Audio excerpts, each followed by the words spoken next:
Hey guys, tonight we are settling into something warm, something familiar, something that smells faintly like wood paneling and optimism.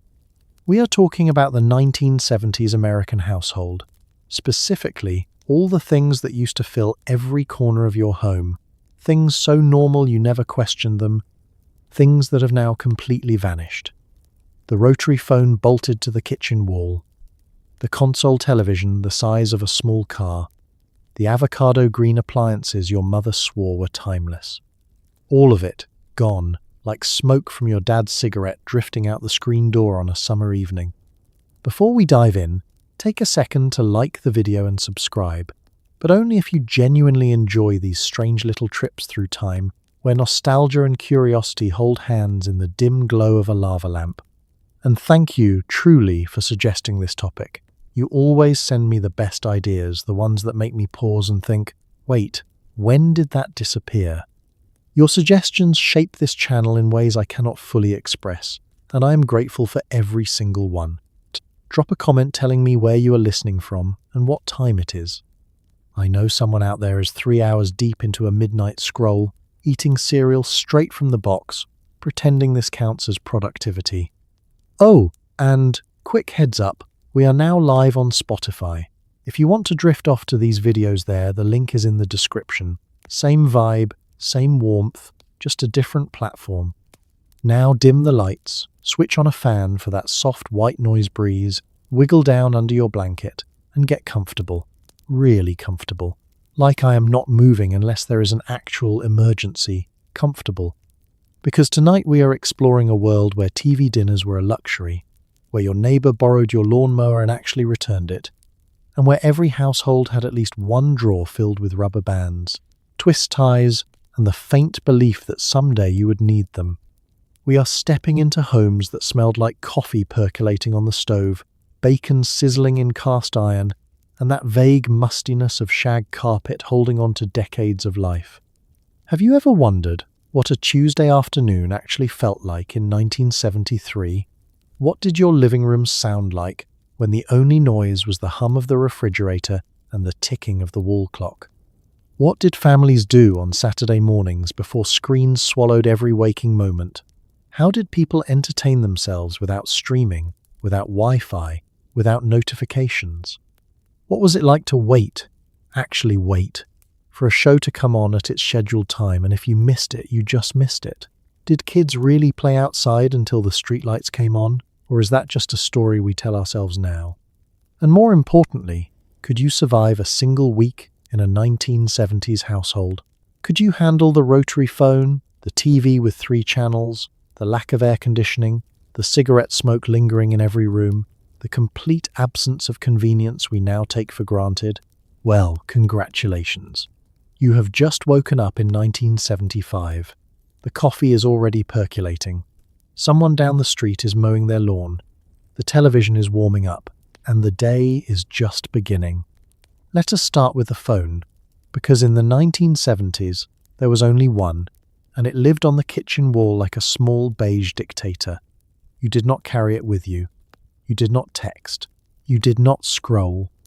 When it rang, you walked to it, picked up the heavy receiver, and hoped the call was for you and not your sister, who would spend the next 45 minutes whispering secrets while you hovered nearby, silently fuming.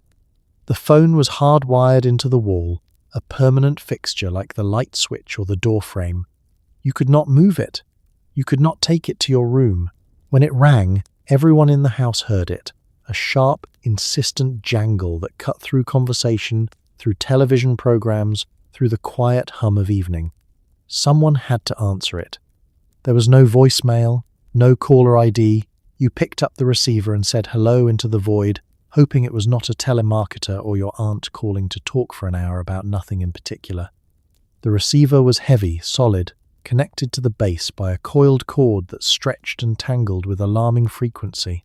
You twisted it while you talked, winding it around your finger, pulling it taut, creating knots that seemed impossible to undo.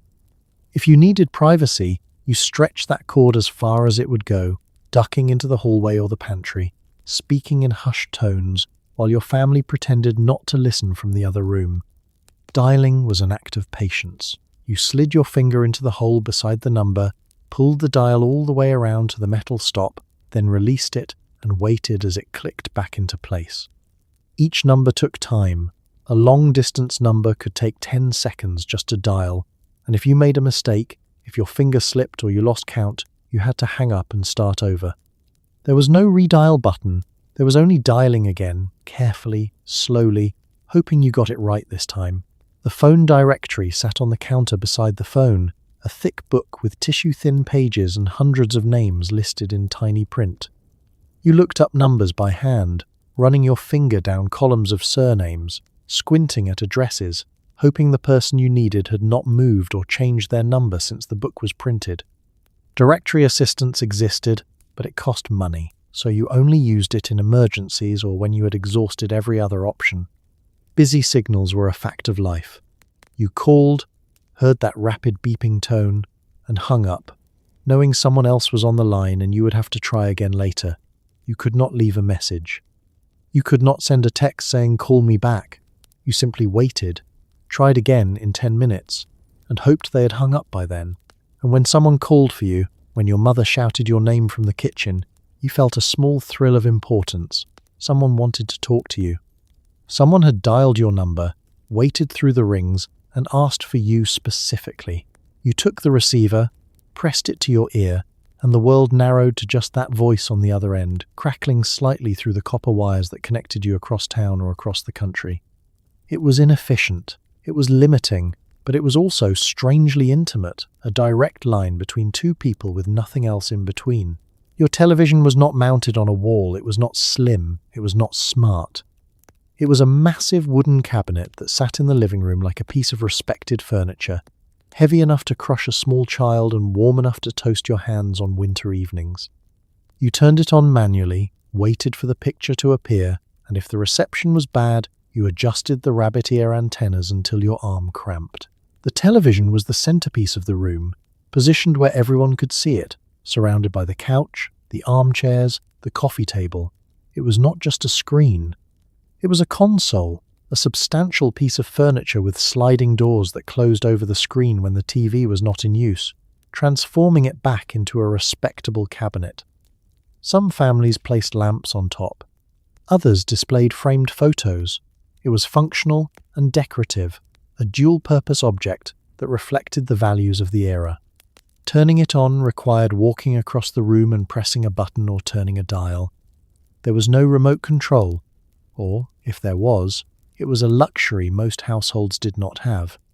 The set took time to warm up, the screen glowing faintly before the picture appeared, first as a small dot of light in the center, then expanding outward until the image filled the screen.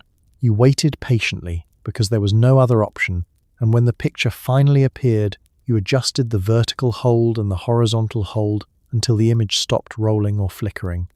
The screen itself was curved, slightly convex, made of thick glass that collected dust and fingerprints with frustrating efficiency. Your mother wiped it down with glass cleaner and newspaper, the ink smudging slightly as she polished it to a shine. The picture was not sharp, it was not high definition.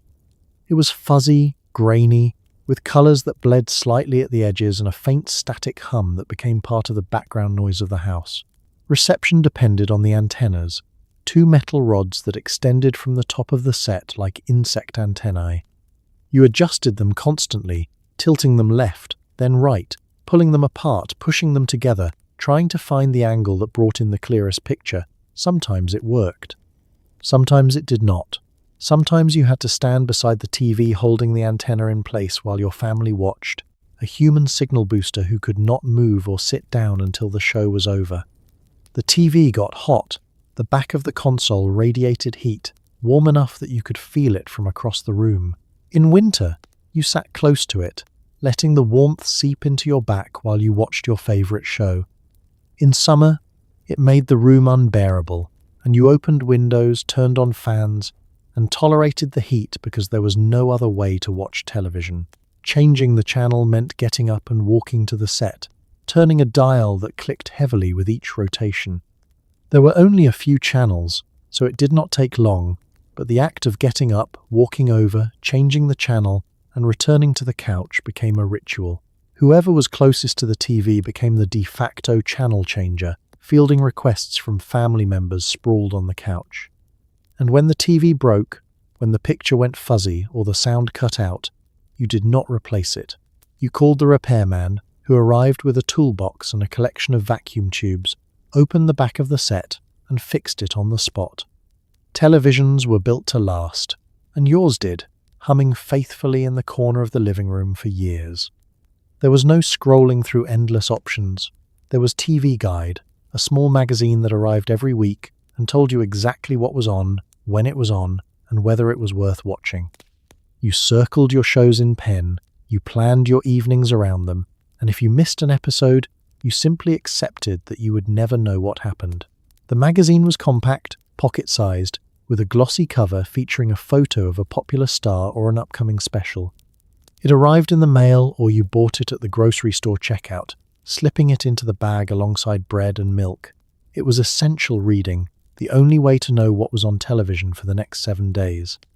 Inside, the listings were dense, printed in small type, organized by day and time. You flipped to the correct day, scanned the columns, and marked your shows with a pen or a Heil pencil. Monday night at 8, your favorite sitcom. Wednesday at 9, a detective show your father loved. Saturday morning, cartoons. You built your week around these appointments, making sure you were home, making sure the TV was free, making sure no one else had claimed that time slot.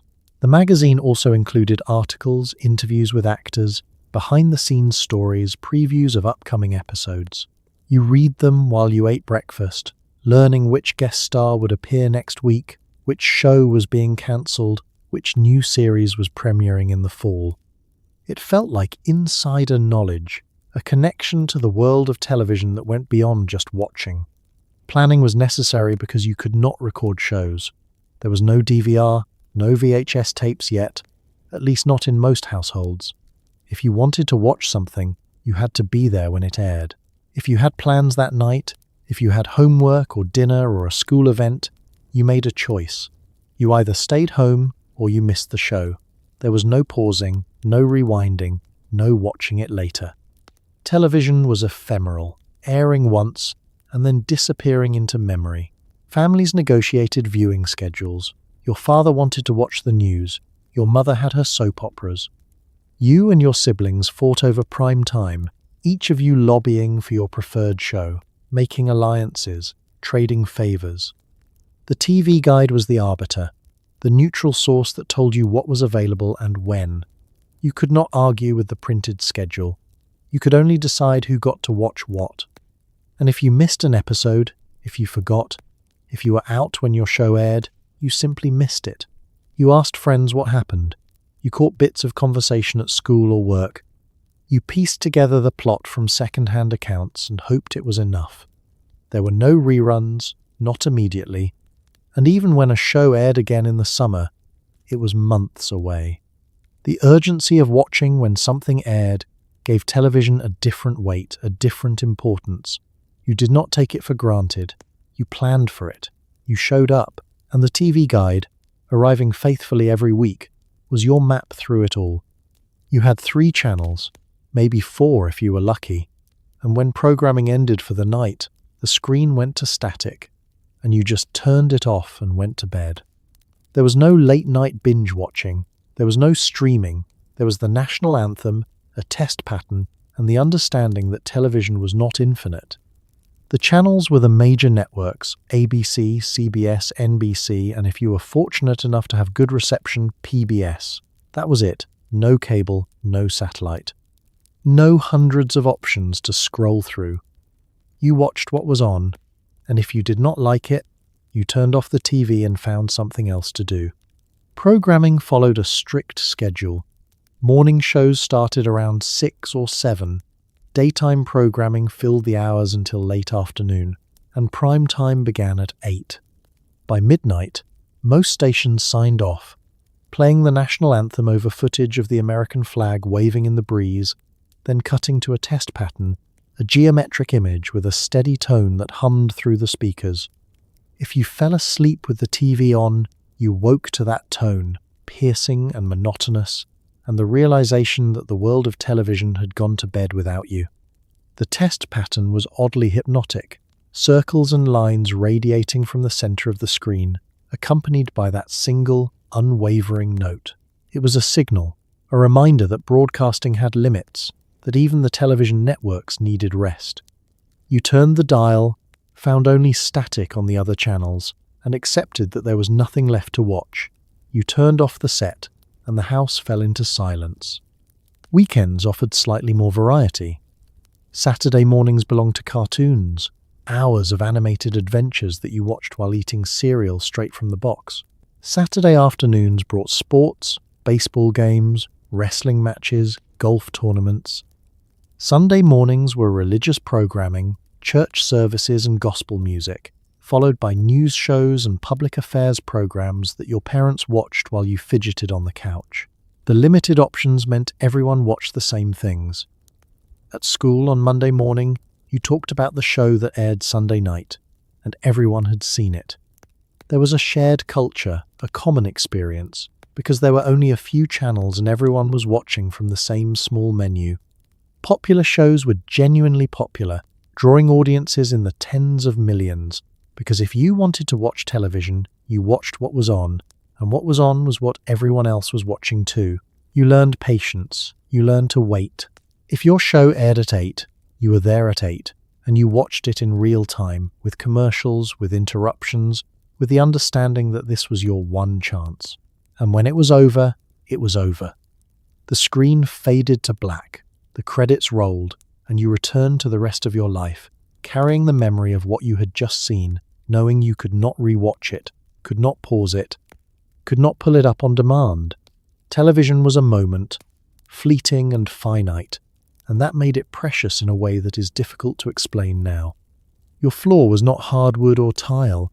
It was shag carpet, thick, plush, and capable of swallowing small objects whole.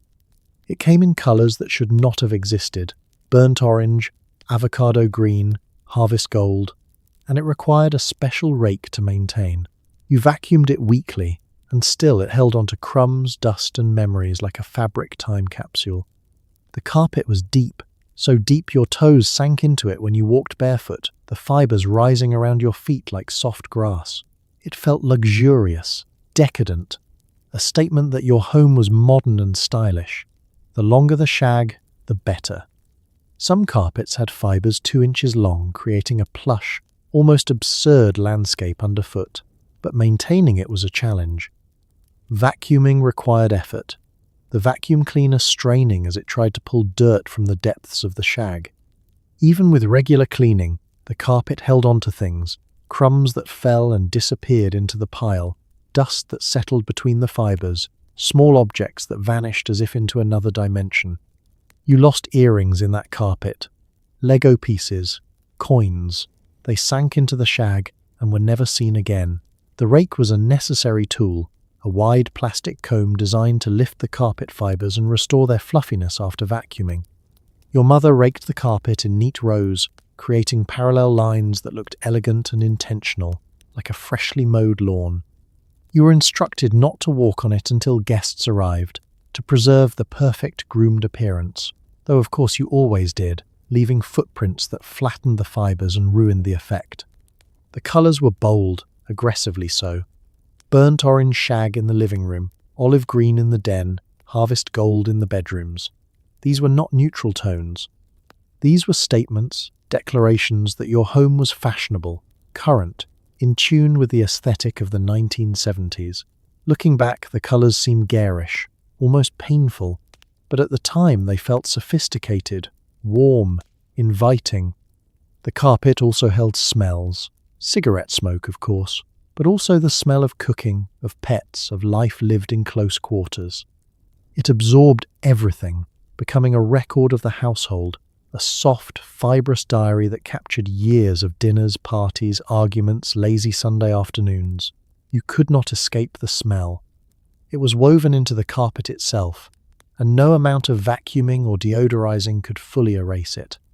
And when you lay on the floor, which you did often, sprawling on your stomach to watch television or read a book, the carpet was soft, comfortable, a cushion between you and the hard floor beneath. It was warmer than hardwood, quieter than tile, and it gave the room a softness, a coziness that is hard to replicate with modern flooring. You did not think about dust mites or allergens. You did not worry about stains or wear patterns. You simply enjoyed the plushness, the comfort, the feeling of sinking into something soft and forgiving. The shag carpet was impractical, difficult to clean, and impossible to match with anything. But it was yours, and it was everywhere, and it made your house feel like home. Your kitchen was not white or stainless steel. It was avocado-green or harvest gold, or that particular shade of brown that somehow felt sophisticated in 1973. The refrigerator, the stove, the dishwasher, all matched, all hummed with a confidence that these colours would never go out of style. They were wrong, but they committed fully. The appliances were large, heavy, built to last. The refrigerator stood tall and wide, its door opening with a heavy pull that released a rush of cold air and the faint smell of leftovers in Tupperware. The exterior was smooth, slightly textured, painted in that soft avocado hue that seemed to glow under the fluorescent kitchen lights. It had chrome handles, solid and cool to the touch, and a small freezer compartment at the top that required regular defrosting, a chore your mother tackled with hot water and a butter knife, chipping away at the ice build-up until the freezer was clear again. The stove matched, same colour, same era, with 4 electric coil burners that glowed orange when heated and took forever to cool down. There were no digital controls, no timers, just simple dials that turned with a satisfying click. The oven door was heavy, uninsulated, hot enough on the outside that you learned quickly not to touch it while something was baking. Your mother wore oven mitts that extended halfway up her forearms, thick quilted mitts that protected her hands as she pulled out casseroles, roasts, trays of cookies. The dishwasher, when you had one, was a luxury, a sign that your family had made it. It sat beneath the counter, same avocado green, with a control panel on the front that featured a few simple settings. Normal wash, light wash, rinse and hold.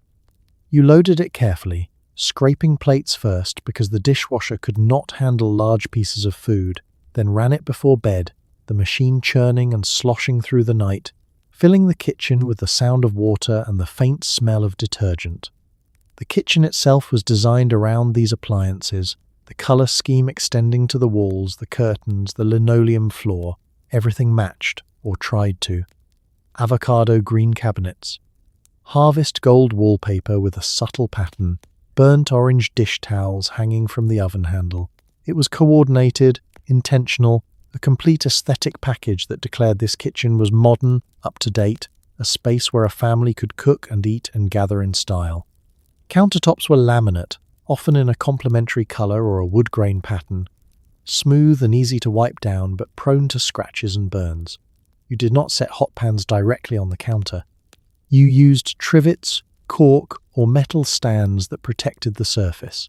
The counters were not granite or marble. They were practical, affordable, functional, and they served their purpose without pretension. The small appliances matched too, or at least coordinated. Avocado green toaster, harvest gold blender, orange coffee maker, wand. Even the canisters on the counter, flour, sugar, coffee, came in matching colours, ceramic or plastic containers with lids that sealed tightly to keep contents fresh. Everything had its place. Everything fit the theme, and walking into the kitchen felt like stepping into a showroom, perfectly styled and utterly of its time. Looking back, the colours seem almost comical, too bold, too saturated, too committed to a palette that would age poorly. But in the moment, in that kitchen filled with the smell of percolating coffee and frying bacon, with sunlight streaming through the curtains and your mother standing at the stove, it felt right. It felt like home. And those avocado green appliances humming softly in the background were not just functional objects. They were symbols of a household that believed in colour, in style, in the promise that the future would be as bright and bold as the present. Every household had a drawer, usually near the stove, that was stuffed with mismatched Tupperware containers, lids that no longer fit anything, and a chaotic collection of plastic bowls that tumbled out every time you opened it. You never threw any of it away, you just kept shoving it back in, hoping someday you would find the matching lid. The drawer was a monument to optimism and denial. Your mother bought Tupperware at parties, those social gatherings where a sales representative demonstrated the miraculous seal, the way the lid burped when pressed down, releasing excess air and creating a vacuum that kept food fresh. She bought sets, complete matched sets with containers in graduated sizes, each with its own perfectly fitted lid. They were expensive, an investment in food storage, and she treated them with care, washing them by hand, drying them thoroughly, stacking them neatly in the cupboard. But over time, the system broke down. Lids went missing, lost in the shuffle of daily life, lent to neighbours who never returned them, cracked after being dropped one too many times. Containers without lids piled up, still useful, still functional, but incomplete.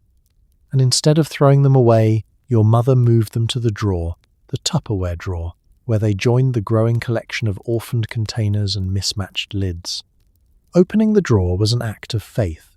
You pulled the handle, and immediately something shifted, containers sliding forward, lids popping up, the entire contents threatening to avalanche onto the floor. You caught what you could, shoved the rest back in, and tried to find what you needed. A container for leftovers, a lid that might fit, anything that would work. You rummaged through the pile, pulling out one container after another, testing lids, pressing them down to see if they sealed, discarding the ones that did not fit and trying again. The drawer never closed properly. There was always something sticking up, a lid wedged at an angle, a container too tall for the space, preventing the drawer from sliding all the way shut. You pushed harder, using your hip or your shoulder, forcing the drawer closed until it clicked into place, knowing full well it would pop open again the next time someone walked by and jostled the counter. The Tupperware itself came in a rainbow of colours, pastel yellows and pinks and blues, bright oranges and greens, some translucent, some opaque. The older pieces were thicker, sturdier, while the newer ones felt flimsier, lighter, less substantial. They stacked poorly, each one a slightly different size, creating a Jenga tower of plastic that collapsed every time you tried to reorganize it. And yet, you never threw them away. There was always the possibility, however slim, that you would find the matching lid, that you would need that exact size container, that throwing it away would be wasteful, impractical, an admission of defeat. So the collection grew, fed by birthday parties, potlucks, containers that came home with leftovers from relatives and never quite made it back. The drawer became a graveyard of good intentions, a testament to the belief that someday, somehow, everything would match again. Your mother occasionally attempted to purge the drawer, pulling everything out, matching containers with lids, discarding the pieces that had no partner. She lined them up on the counter, trying to create order from chaos. But within weeks the drawer was full again, the orphans multiplying, the lids disappearing, the cycle beginning anew. And you learned to live with it, to accept that the Tupperware drawer would never be organized, would never close properly, would always be a chaotic jumble that somehow, against all odds, still managed to store your leftovers. Opening a can was not a quick task. It required a wall-mounted can opener, bolted beside the stove, with a turning handle and a sharp blade that required actual effort. You clamped the can into place, cranked the handle, and hoped the blade did not slip. Electric can openers existed, but most people still used the manual one, out of habit or stubbornness or both. The can opener was a permanent fixture, screwed into the wall or mounted beneath a cabinet, a utilitarian tool that served a single purpose and did it reliably, if slowly. It was usually painted white or chrome, sometimes avocado-green to match the kitchen, and it hung there like a piece of industrial art, functional and slightly menacing. Using it required both hands.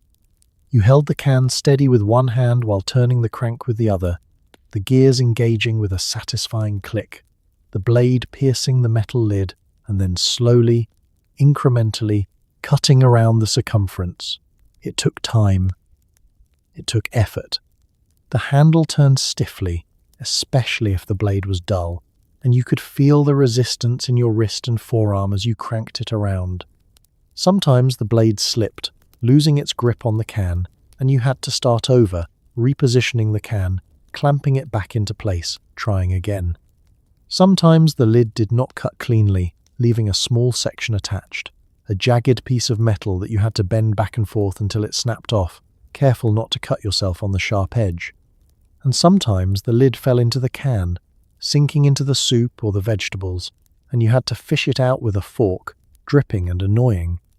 The electric can opener was a modern convenience, a countertop appliance that did the work for you, holding the can in place with a magnet and cutting the lid with a motorized blade. You pressed a lever, and the can rotated automatically, the blade slicing through the metal with a high-pitched whir. It was faster, easier, but it was also one more thing to store, one more appliance to clean.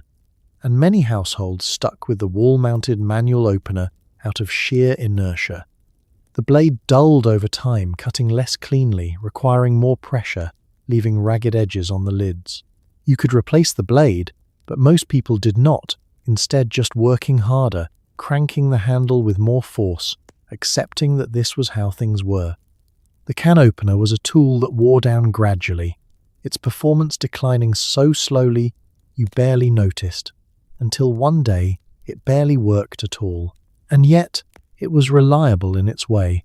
It did not break. It did not need batteries or electricity. It sat on the wall, ready to be used, day after day, year after year, opening cans of soup, vegetables, tuna, tomatoes, whatever your mother needed for dinner. It was simple, mechanical, a piece of old technology that did one thing and did it well enough that you never questioned whether there might be a better way.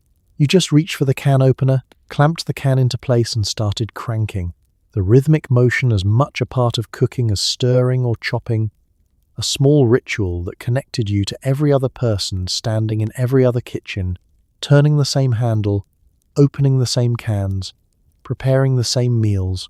Every kitchen had a junk drawer. It was not organized. It was not intentional. It simply existed, filled with rubber bands, twist ties, old batteries, expired coupons, loose screws, a single AA battery that might still work, and the universal belief that someday, somehow, you would need all of it. The drawer accumulated slowly, almost imperceptibly. It started as a place for useful things, a spare key, a roll of tape, a pair of scissors. But over time, it became a repository for everything that did not have a proper home, a catch-all for the detritus of daily life. You opened it to throw something in, and you rarely took anything out, except when you needed something specific and were willing to dig through the chaos to find it. The contents were a cross-section of life in the 1970s. Rubber bands, thick and brittle, some of them snapping the moment you tried to use them. Twist ties from bread bags, bent and reused so many times they barely twisted anymore. Old batteries, corroded and leaking, but kept because you were not sure if they were completely dead or just mostly dead. Expired coupons clipped from the newspaper and forgotten, their discounts long past. Loose screws and nails salvaged from who knows where, kept because they might be useful someday. A stubby pencil with no eraser. A dried-out pen that occasionally worked if you scribbled hard enough.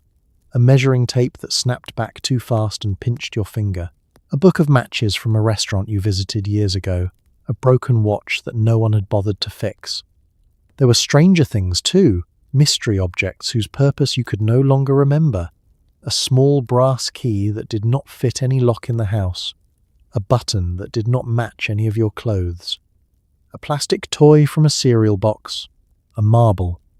A birthday candle. A piece of string. Each item told a story, though the stories were long forgotten, and now they just sat in the drawer, waiting for a moment of need that might never come. When you opened the drawer, you had to dig. Items had settled into layers, the oldest ones at the bottom, the newest ones on top, all of them tangled together in a way that defied logic. You pushed aside the rubber bands, felt around for the scissors, pulled out a handful of twist ties and a dead battery, and kept searching until you found what you needed or gave up and looked somewhere else. Your mother occasionally threatened to clean it out.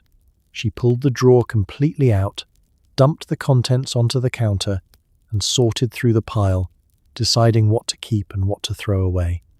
She was ruthless, tossing the dried-out pens, the broken rubber bands, the expired coupons. She organized what remained, grouping like items together, placing them back in the drawer with care. But within weeks, the chaos returned, the drawer filling again with new items, new twist ties, new rubber bands, new mystery objects that had nowhere else to go. And you accepted it. The junk drawer was not a failure of organization. It was a feature, a necessary part of every household, a place where the random, the forgotten, and the potentially useful could coexist in peace. You did not need it to be tidy. You just needed it to be there, ready to receive whatever small, strange object you needed to store, confident that if you ever needed a twist tie or a rusty screw or a button from a shirt you no longer owned, the junk drawer would provide. Coffee did not come from a pod. It did not brew silently. It percolated, bubbling and hissing on the stove, filling the house with a rich, slightly burnt aroma that meant morning had officially started.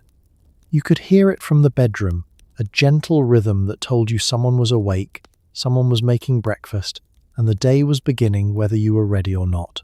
The percolator was a metal pot, aluminum or stainless steel, with a glass knob on top that let you watch the coffee as it brewed. Inside, water sat in the bottom chamber, and ground coffee filled a small basket that hung near the top. You placed the pot on the stove, turned on the heat, and waited.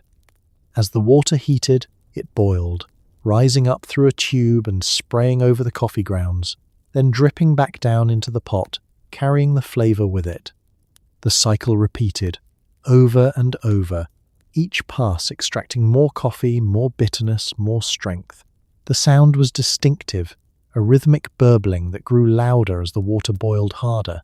You could judge the progress by the sound, the slow bubbles at the beginning, the rapid boil in the middle, the frantic perking at the end when the coffee was almost ready. Your mother timed it by ear, listening for the moment when the coffee was strong enough, then turning off the heat before it became too bitter. The glass knob on the lid let you see inside, watching the dark liquid rise and fall, splattering against the underside of the lid with each cycle. It was mesmerizing, hypnotic, a small window into the brewing process. You could tell when the coffee was ready by the color of the liquid in the knob, pale at first, then darker, richer, more opaque. The smell filled the house, drifting into every room, a wake-up call more effective than any alarm. It was the smell of morning, of routine, of normalcy. It meant your mother was in the kitchen, making breakfast, starting her day. It meant you needed to get up, get dressed, get ready for school or work or whatever the day held. The coffee was not just a drink. It was a signal, a marker that the household was waking, that the machinery of daily life was beginning to turn. When the coffee was ready, your mother poured it into mugs, thick ceramic mugs that held the heat and burned your hands if you were not careful. The coffee was strong, bitter, sometimes gritty, with fine grounds that slipped through the basket and settled at the bottom of the pot. You added milk or sugar if you wanted, stirring it with a spoon that clinked against the sides of the mug. Your father drank his black, sipping it slowly while reading the newspaper, the ritual of morning coffee as much about the pause, the quiet moment before the day began, as it was about the caffeine. The percolator sat on the stove most of the morning, keeping warm on low heat, ready for a second cup or a third. By afternoon it was cold, the remaining coffee thick and undrinkable, and your mother poured it down the sink, rinsing out the pot, dumping the spent grounds into the trash. The pot was heavy, awkward to clean, the basket small and fiddly, but it made good coffee, strong coffee, coffee that tasted like effort and care. And every morning the cycle began again, the water heating, the bubbling starting, the smell rising, the sound of the percolator marking time, measuring the day in cups and cycles, a rhythm as steady and reliable as the sunrise itself. Fondue was not just food, it was an event. Your mother brought out the fondue set for dinner parties, birthdays, anniversaries, and you gathered around the table, spearing cubes of bread and meat, dipping them into bubbling cheese or oil, laughing as someone inevitably dropped theirs into the pot. It felt fancy. It felt special. It felt like the 1970s. The fondue set lived in the back of a cabinet, wrapped in dish towels or tucked into its original box, waiting for an occasion worthy of its appearance. It was not an everyday tool. It was ceremonial, a symbol of sophistication and leisure, of a household that had time for slow, communal dining. When your mother announced there would be fondue, it meant company was coming, or a birthday was being celebrated, or your parents simply wanted to do something different, something memorable. The set itself was beautiful in a distinctly 70s way. The pot was ceramic or enameled metal, often in burnt orange or avocado-green, sitting on a stand with a small burner underneath. The burner used a can of gel fuel, a thick, translucent substance that burned with a steady blue flame, heating the pot slowly, evenly, keeping the cheese or oil at the perfect temperature. You lit it with a match, adjusting the flame with a small lever, and the smell of the burning fuel mixed with the aroma of melting cheese or heating oil. Cheese fondue was the classic, a pot of melted Gruyere and Emmentaler mixed with white wine, garlic, and a splash of kirsch, stirred until smooth and glossy. Your mother followed the recipe carefully, grating the cheese by hand, measuring the wine, stirring constantly to prevent lumps. When it was ready, she carried the pot to the table, set it on the burner, and handed out the long fondue forks, thin metal skewers with coloured tips so everyone could identify their own. You speared a cube of bread, French bread cut into bite-sized pieces, and dipped it into the cheese, swirling it to coat it evenly, then lifting it carefully to your mouth, blowing on it because the cheese was molten, dangerously hot. The flavour was rich, nutty, slightly sharp from the wine, and the act of eating became a ritual, each person taking turns, reaching across the table, dipping and swirling and trying not to lose their bread in the pot. Losing your bread was a minor tragedy and a source of great amusement. If your bread slipped off the fork and disappeared into the cheese, you owed a penalty, a kiss for the person beside you, or a round of drinks, or some other playful forfeit that kept the evening light and fun. You fished out the lost bread with your fork, or you left it there, letting it melt into the cheese, adding to the communal pot. Meat fondue was a different experience, more interactive, slightly more dangerous. The pot was filled with hot oil, heated until it shimmered, and you cooked your own food, spearing cubes of beef or chicken or shrimp, lowering them into the oil and waiting as they sizzled and browned. The oil popped and spat, and you learned quickly to keep your distance, to hold the fork steady, to lift the meat out carefully once it was cooked. There were sauces on the table, little bowls of mustard, horseradish, garlic aioli, and you dipped your cooked meat into them, experimenting with combinations, comparing flavours. Dessert fondue was the grand finale, a pot of melted chocolate, sometimes mixed with cream or liqueur, and platters of strawberries, bananas, marshmallows, pound cake. You speared the fruit or cake, dipped it into the warm chocolate, and savoured the sweetness, the richness, the indulgence of it. By this point in the evening, everyone was full, laughing, relaxed, the fondue set having transformed dinner into something leisurely and social, something that stretched across hours rather than minutes. When the evening ended, your mother cleaned the fondue pot, scrubbing away the hardened cheese or dried chocolate, wrapping it carefully and returning it to the cabinet. It would wait there, patient and dormant, until the next special occasion, the next gathering, the next moment when the household wanted to feel fancy, wanted to slow down, wanted to gather around a pot of melted cheese and remember that eating together could be more than just fuel. It could be connection, celebration, a small ritual that turned an ordinary evening into something worth remembering. If you needed information, you did not Google it. You walked to the bookshelf, pulled out the correct volume of the Encyclopedia Britannica, and flipped through pages until you found your answer. The set was expensive, heavy, and a symbol of a household that valued knowledge. Your parents bought it on installment. You used it for homework, and when the internet arrived, it gathered dust. The encyclopedia set sat on its own shelf, sometimes a bookcase built specifically to hold it, a proud display in the living room or den. The spines were uniform, each one labelled with a letter or range of letters, A through Z, the entire alphabet of human knowledge organised and bound in matching volumes. The covers were usually dark burgundy or navy or forest green, with gold lettering that gleamed under the lamplight. They looked important, authoritative, like books that contained answers to every question you could think to ask. Your parents bought the set from a door-to-door salesman, or through a subscription service, or in installments that stretched across months. It was an investment, not just in books but in education, in the belief that having knowledge at hand would give their children an advantage, a foundation for success. The salesman made his pitch in the living room, flipping through sample pages, pointing out the colour illustrations, the maps, the detailed articles, and your parents nodded, signed the contract, and committed to monthly payments. Using the encyclopedia was a skill. You needed to know which volume to pull, to understand alphabetical order well enough to find the right section, to flip through the thin pages carefully so they did not tear. The articles were dense, written in formal language, with paragraphs that stretched across columns and illustrations that broke up the text.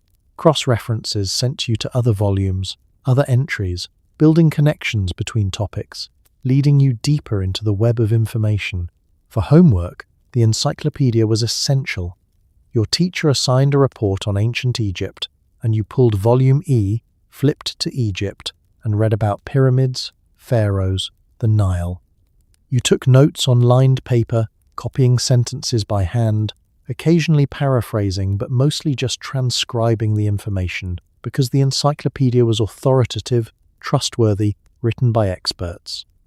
You did not question it. You absorbed it, confident that what you were reading was true.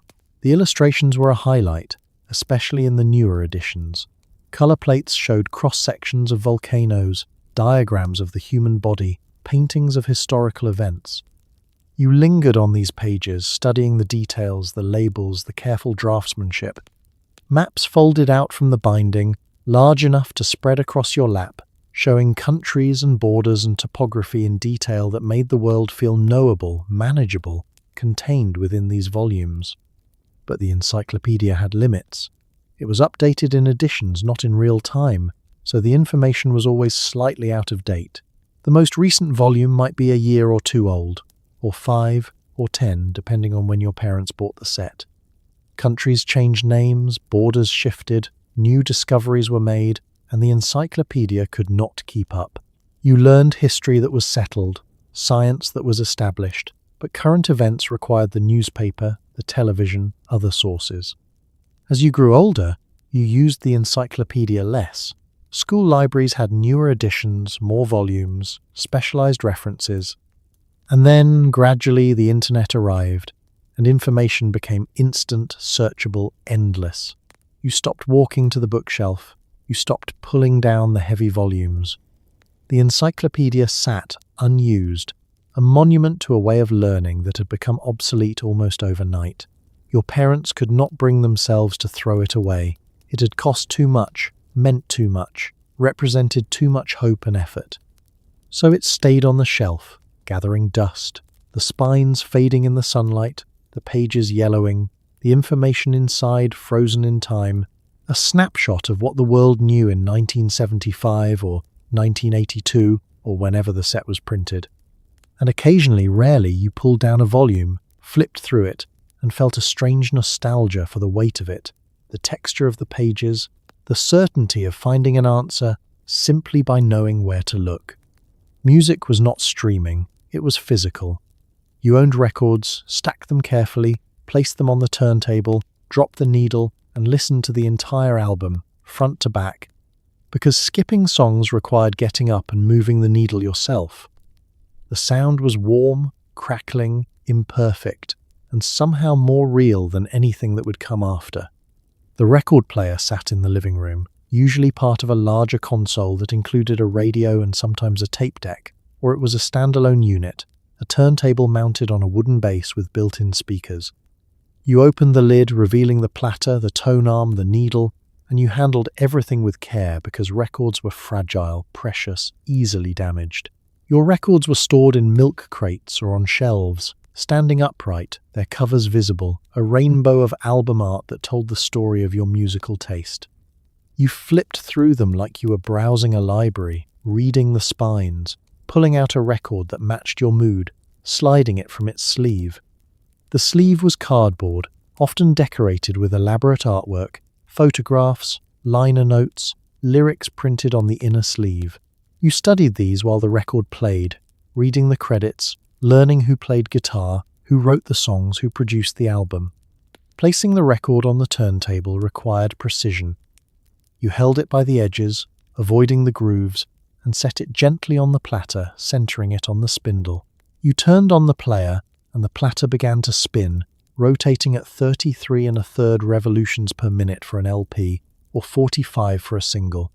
You lifted the tone arm, swung it over the record, and lowered it carefully, watching as the needle found the groove and the music began, a brief crackle of static followed by the first notes, clear and warm. The sound was different from digital music, richer somehow, fuller, with a warmth that came from the physical vibration of the needle in the groove. There was surface noise, pops and clicks from dust or scratches, but these imperfections became part of the experience, a reminder that you were listening to something real, something tangible. The music breathed, expanded, filled the room in a way that felt alive. You listened to albums in order, side A followed by side B, because that was how they were designed. The artist chose the sequence, built a narrative, created a journey from the first track to the last. You did not shuffle. You did not skip. You sat or lay on the floor and you listened, really listened, giving the music your full attention, because getting up to change the song was too much effort. When side A ended, the needle lifted automatically, or you got up and flipped the record, placing it back on the turntable, lowering the needle to side B. There was a ritual to it, a physicality that made listening to music an active choice, an event, not just background noise. Your records were valuable, not just monetarily but emotionally. You saved up to buy them, choosing carefully, reading reviews, asking friends for recommendations. You brought them home, unwrapped the shrink wrap, and played them for the first time with anticipation, hoping the album lived up to expectations. Some became favorites, played so often the grooves wore down, the sound degrading slightly with each play. Others disappointed and were relegated to the back of the stack, rarely touched.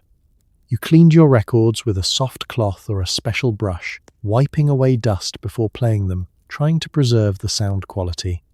You replaced the needle periodically, a small diamond or sapphire stylus that wore down over time, and you learned to recognize when it needed changing by the way the music sounded, duller, scratchier, less defined. And when friends came over, you played DJ, pulling out records, sharing your favorites, arguing about bands and albums and which song was the best. The record collection was personal, a reflection of who you were, what you loved, how you saw the world. It was not a playlist you could edit with a click. It was a physical archive, a library of sound that you built over years, one record at a time, each one a small piece of yourself made audible. Before cassettes, before CDs, there was the 8-track player, a chunky rectangular cartridge that clicked into place and played music in a loop. The sound quality was questionable. The technology was clunky, but it was yours, and it worked, and that was enough. The 8-track cartridge was a strange object, larger than a cassette, shaped like a thick plastic brick with a label on top and a strip of tape visible through a window on the front. Inside, the tape ran in a continuous loop, divided into 8 tracks, 4 programs that played in sequence. You slid the cartridge into the player, and it clicked into place, the mechanism engaging, the tape beginning to move. The player itself was built into stereos, car dashboards, portable units that you carried from room to room. It had a simple interface, a button to play, a button to change programs, nothing more. You could not rewind, you could not fast forward, you could only move forward through the programs, and when the album ended, it started over, looping endlessly unless you ejected the cartridge. The sound was muffled, compressed, lacking the warmth of vinyl or the clarity of later formats. There was a noticeable hiss, a background noise that never quite disappeared, and the music sometimes warbled slightly as the tape stretched or the player struggled to maintain consistent speed. But you tolerated these flaws because the 8-track had one advantage. It was portable, more portable than a record player, easier to move, simpler to use. Albums were divided awkwardly across the programs. Songs sometimes interrupted mid-verse by an automatic program change, a loud click followed by a moment of silence before the music resumed. This drove purists crazy, but most people accepted it as part of the format, a quirk you learned to anticipate. Your 8-track collection was smaller than your record collection, the format less popular, more niche, but you had favorites. Albums you bought on 8-track because they were available, or because you wanted to listen in the car, or because the price was right. You stacked them on a shelf or in a box, the labels facing up, a modest library of looping music. The technology was short-lived, a transitional format between records and cassettes, and by the early 80s, 8-tracks were already obsolete, replaced by the smaller, more versatile cassette tape. But for a brief window in the 70s, the 8-track was everywhere, a symbol of modern convenience, a way to take your music with you, to play it in your car or at the beach or in your living room, without the fragility of vinyl or the effort of changing records. It was imperfect, awkward, a format that never quite lived up to its promise, but it was yours, and it played your music, and for a little while, that was all that mattered. Smoking was not restricted, it was not frowned upon, it was simply part of life. Your father smoked at the dinner table, your mother smoked while folding laundry, guests smoked in the living room.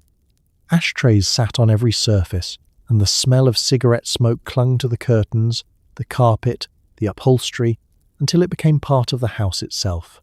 The smoke was everywhere, a constant presence that you stopped noticing after a while. It hung in the air, visible in the sunlight streaming through the windows, curling upward in lazy spirals, drifting through doorways, settling into the fabric of the house. You breathed it in without thinking, the second-hand smoke mixing with the air you needed, and no one questioned it, no one worried about it, because smoking was normal, accepted, even glamorous. Your father lit his first cigarette of the day with his morning coffee, tapping the pack against his palm, pulling one out, lighting it with a match or a lighter, inhaling deeply and exhaling with a sigh of satisfaction. He smoked while reading the newspaper, while watching television, while talking on the phone, the cigarette a constant companion, an extension of his hand. The ashtray beside him filled slowly, the butts piling up, smouldering, releasing thin trails of smoke even after they were extinguished. Your mother smoked too, though differently, more casually, lighting up while she folded laundry or washed dishes, holding the cigarette between her fingers, taking occasional drags while her hands stayed busy. She smoked menthols, the smoke cooler, mintier, mixing with the smell of detergent and cooking and coffee. Her cigarettes left lipstick marks on the filter, pink or coral or red, little signatures on each butt in the ashtray. Guests smoked when they visited, pulling out their own packs, offering cigarettes around the room, everyone lighting up together, the living room filling with a haze that softened the edges of everything. Conversations happened through the smoke, punctuated by exhalations, by the flick of a lighter, by the tap of ash into a tray. It was social, communal, a shared ritual that bonded people together. The house absorbed it all. The curtains, heavy drapes in dark colours, held the smell, releasing it whenever they moved. The carpet, thick shag in every room, trapped the smoke, the particles settling deep into the fibres. The upholstery on the couch and chairs became saturated, the fabric smelling faintly of tobacco no matter how much you cleaned or aired it out. Even your clothes picked up the smell, your jacket, your school backpack, your hair, and you carried it with you, unaware that you smelled like smoke until someone who did not live in your house pointed it out. Ashtrays were everywhere, one in every room, some of them purely functional, simple glass dishes, others decorative, ceramic or brass with elaborate designs. You emptied them regularly, tipping the contents into the trash, rinsing them out, setting them back in place. They filled quickly, especially during parties, a dozen people smoking at once, the ashtrays overflowing with butts and ash, the air thick and heavy. No one thought about the health effects. Smoking was advertised on television, endorsed by doctors, promoted as sophisticated, mature, calming. Your parents smoked because everyone smoked, because it was what adults did, because the risks were not yet clear or were ignored or were simply accepted as the price of a habit that felt too good to quit. And so the smoke lingered, a ghost in every room, invisible but present, woven into the fabric of daily life. It was the smell of home, the smell of the 70s, the smell of a time when the air inside was never quite clean, never quite clear, but no one seemed to mind. Ashtrays were not optional. They were everywhere, on the coffee table, on the kitchen counter, beside the bed, in the car. They came in glass, ceramic, brass, some of them decorative, some of them purely functional. You emptied them daily, washed them weekly, and never questioned why every room needed one. The ashtrays were as much a part of the decor as the lamps or the picture frames. Some were simple, clear glass bowls with a few slots cut into the rim for resting cigarettes, functional and unremarkable. Others were works of art, heavy ceramic pieces shaped like shells or abstract sculptures, brass trays etched with intricate patterns, souvenirs from vacations with the name of a city stamped on the bottom. Your mother chose them carefully, matching them to the room, the colour scheme, the overall aesthetic. The coffee table in the living room had at least two, positioned at either end so guests could reach one easily no matter where they sat. They were usually glass, heavy enough not to tip over, with deep bowls that could hold a dozen butts before needing to be emptied. Your father's ashtray sat beside his chair, a brass one with a weighted base, solid and permanent, a fixture as reliable as the chair itself. The kitchen counter had an ashtray near the phone, a small ceramic dish in avocado-green that matched the appliances. Your mother smoked while talking, balancing the cigarette on the edge of the tray between drags, tapping the ash absently while she listened, her free hand gesturing or stirring something on the stove. The ashtray was close enough to reach without thinking, part of the landscape of the kitchen. Even the bedroom had ashtrays, one on each nightstand, small glass dishes that caught the bedside cigarette, the last one before sleep or the first one upon waking. Your father smoked in bed while reading, propped against the headboard, the cigarette in one hand, the book in the other, the ashtray balanced on his chest or set carefully on the blanket beside him. It was dangerous, in retrospect, the risk of fire always present, but it was also routine, normal, unquestioned. The car had an ashtray built into the dashboard, a small metal drawer that pulled out and slid back in, designed specifically for smoking while driving. Your father smoked with the windows cracked, the cigarette held out the window between drags, the ash blown back by the wind. When the ashtray was full, he dumped it into the trash at a gas station, the butts spilling out in a pile, and then slid the empty tray back into place. Emptying ashtrays was a daily chore, sometimes done by you, sometimes by your mother.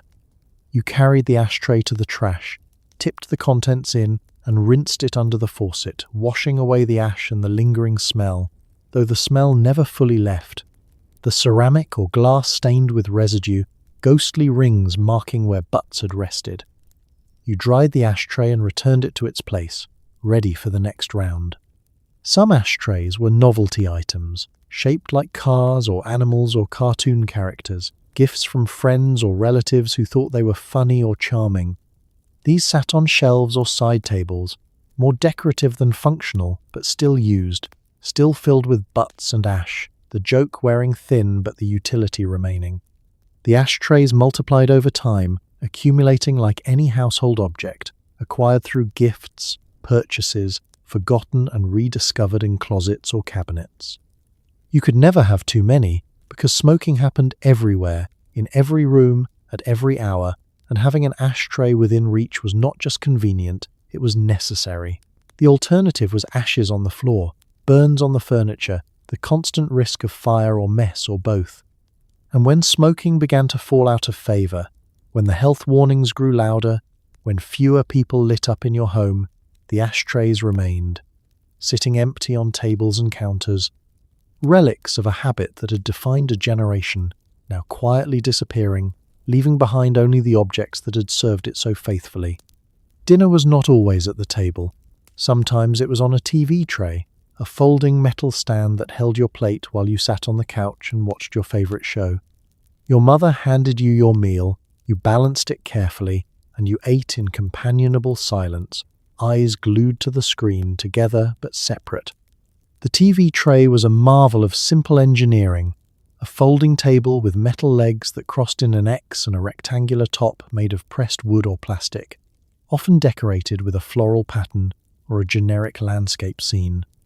It folded flat for storage, leaning against a wall in the closet or behind the couch, and when you needed it, you unfolded it with a metallic snap, the legs locking into place, creating a stable surface just large enough for a plate, a glass, and maybe a napkin.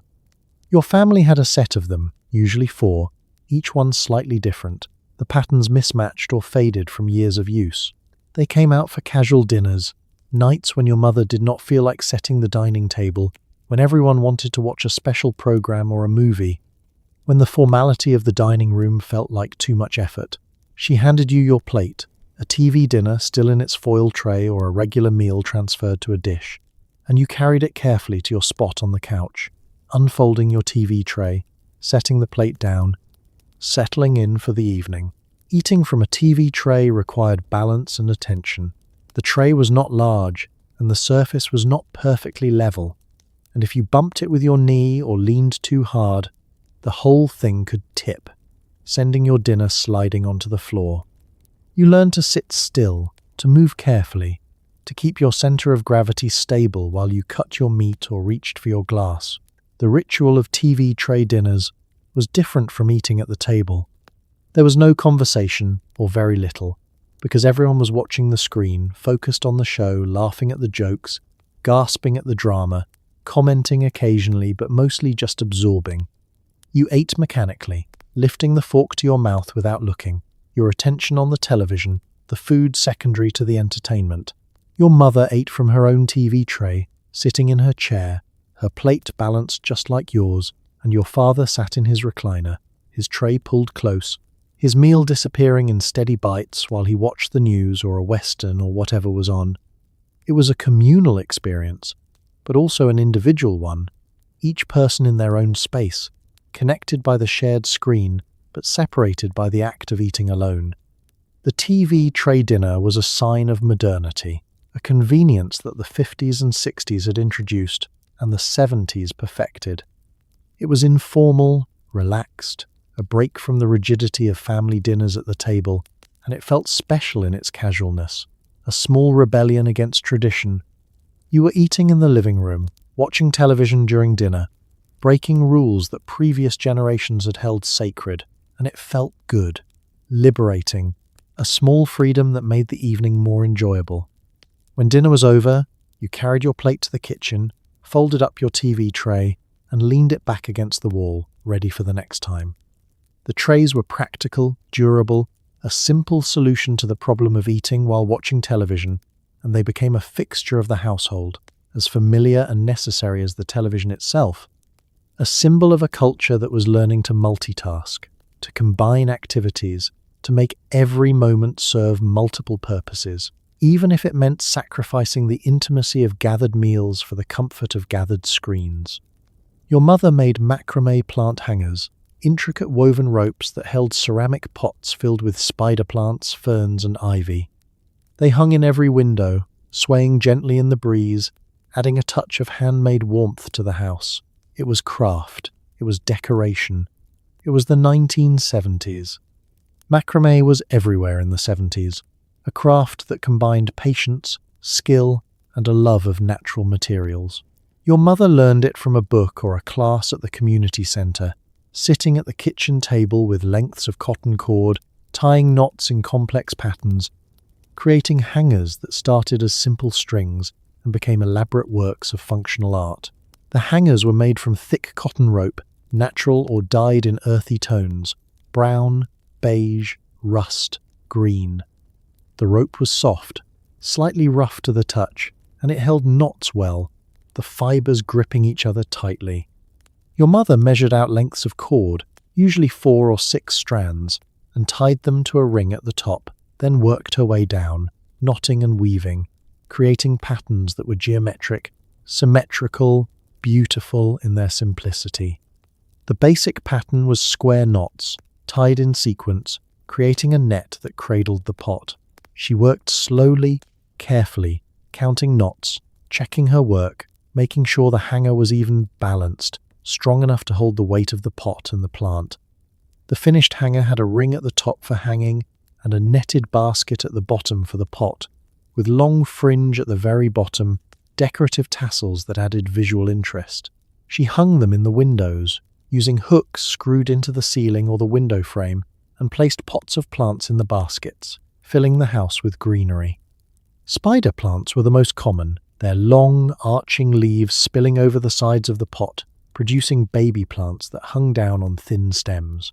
Ferns added a different texture, lush and delicate, their fronds unfurling slowly.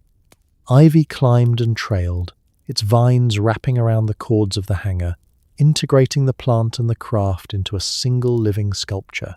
The plants swayed when you walked past, when the breeze came through the window, when the air conditioning kicked on. They moved gently, almost imperceptibly, casting shifting shadows on the walls, adding a sense of life and motion to the room. The light filtered through the leaves, creating patterns, softening the harshness of the sun, making the whole room feel greener, fresher, more alive. Making macrame was meditative, repetitive, calming. Your mother worked on hangers in the evening, sitting in her chair with the television on, her hands moving automatically through the familiar patterns, tying knots without looking, the rhythm of the work soothing, therapeutic. She made hangers for every room, for gifts, for friends who admired hers and asked if she could make one for them too. The craft fit the era perfectly, a return to handmade objects, to natural materials, to a slower pace of creation. It was part of the broader movement toward crafts and DIY, toward making your home personal, unique, filled with objects that reflected your effort and your taste. The macrame hangers were not store-bought, not mass-produced. They were individual, imperfect, human, and that made them valuable in a way that factory-made objects could never be. And when the 70s ended, when tastes changed and macrame fell out of fashion, the hangers remained, still functional, still holding plants, still hanging in windows. A reminder of a time when homes were filled with handmade warmth, when craft was not just a hobby, but a way of making a house feel lived in, loved, and uniquely yours. Your ceiling was not smooth. It was textured, covered in a bumpy, stippled finish called popcorn ceiling, designed to absorb sound and hide imperfections. It worked, sort of, but it also collected dust, harbored spiders, and made every room feel slightly cave-like. You never questioned it. It was just how ceilings looked. The texture was created by spraying a mixture onto the ceiling, a thick paste that dried into thousands of tiny bumps, creating a rough, irregular surface that caught the light and cast tiny shadows. It was quick to apply, cheaper than smooth plaster, and it covered up mistakes, cracks, uneven surfaces. All the flaws that would be visible on a smooth ceiling disappeared under the bumpy texture. The popcorn ceiling was sold as a feature, an upgrade, a modern finish that improved the acoustics of a room by absorbing sound, reducing echo, making conversations clearer and televisions quieter. And it did, to some extent. Sounds did not bounce as much. Rooms felt softer, quieter, less harsh. But the texture also made the room feel lower, the ceiling pressing down slightly, the bumps creating a visual weight that smooth ceilings did not have. Looking up at the ceiling was an experience. The bumps were random, chaotic, no pattern or order, just thousands of tiny peaks and valleys. You could stare at it and see shapes, patterns, faces emerging from the texture, your mind finding meaning in the randomness. It was hypnotic in a way, lying on the floor or on your bed, staring up, letting your eyes unfocus, watching the ceiling shift and change as your perception drifted. But the popcorn ceiling had drawbacks. It collected dust, the bumps trapping particles, cobwebs forming in the corners, the texture becoming dingy and grey over time. You could not wipe it down. You could not clean it easily. Dusting required a vacuum with a soft brush attachment, gently run over the surface. But even that risked pulling the texture off, leaving bare patches that looked worse than the dirt. Spiders loved popcorn ceilings, building webs in the corners, between the bumps, spinning delicate threads that caught the light and made the ceiling look even more textured, more cluttered. You knocked down the webs with a broom, sweeping them away, but they returned, the spiders persistent, the ceiling providing endless hiding spots. And if the ceiling ever got damaged, if something bumped it or water leaked through, repairing it was nearly impossible. You could not just patch it. You had to match the texture, spray new popcorn over the repair, blend it with the surrounding area, and even then it never looked quite right. The new texture slightly different, slightly off, a visible scar that marked the damage. Years later, you would learn that many popcorn ceilings contained asbestos, the fibers mixed into the texture for fireproofing, and that removing it required professionals, hazmat suits, careful scraping and disposal. But in the 70s, no one knew or no one cared, and the popcorn ceiling was just another feature of the house, unremarkable, ubiquitous, accepted as the way things were.